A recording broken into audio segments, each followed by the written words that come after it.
गुबगुबीत मऊ लुसलुशीत अशा आपण सकाळच्या नाश्त्यासाठी बटाट्याच्या पोळ्या इथे बनवून घेणार आहे. त्यासाठी गव्हाचं पीठ घेतलेले, 1 वाटी बेसन पीठ घेऊन चाळून घेतलेले, अर्धा चमचा ओवा हाताने चोळून घालायचा आहे, चवीप्रमाणे मीठ आणि 1-2 पळ्या यामध्ये तुम्ही तेल घातलं तरी चालेल. नंतर पाणी घालून घ्यायचे, पीठ घट्टसर असं मळून घ्यायचे.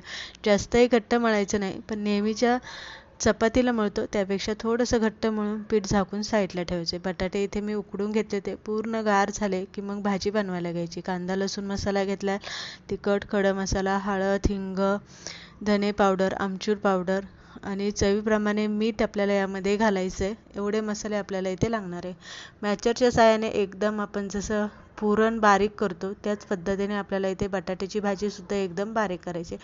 पळीभर तेल घालायचे, घेतलेले मसाले घालायचे आणि नंतर कुस्करून घेतलेले बटाटे घालून परत एकदा मॅचरने आपल्याला मसाल्यामध्ये बटाटे मिक्स करून घ्यायचे. या पद्धतीने एकदम पूर्णासारखं बारीक आपल्याला बटाट्याची भाजी करून घ्यायची, हलवून घ्यायची आणि 10 मिनटं बारीक गॅसवरती भाजी वाफवून घ्यायची. 10 मिनटानंतर भाजी व्यवस्थित हलवून घ्यायची आणि पूर्ण गार होण्यासाठी पसरून साईडला ठेवून द्यायची.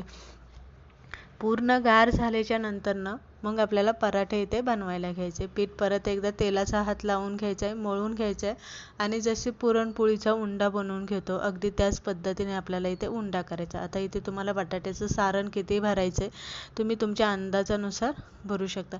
पुरणपोळीसारखंच हलक्या हाताने आपल्याला कडेने सगळ्यात पहिले लाटून घ्यायची आणि नंतरनं मध्ये लाटून घ्यायची आणि गरम ते पॅन झाला की त्यावरती घालून घ्यायची. पराठा भाजताना गॅस मोठा ठेवायचा आहे आणि चांगला खरपूस असा भाजून घ्यायचा आहे. बघू शकता एकदम पुरणपोळीसारखा आपला पराठा इथे बनून तयार झालेला आहे. फुटलेला नाही आहे, सारण अजिबात बाहेर आलेलं नाही आहे आणि सगळ्यात महत्त्वाचं म्हणजे एकदम मऊ लुसलुशीत आपला हा पराठा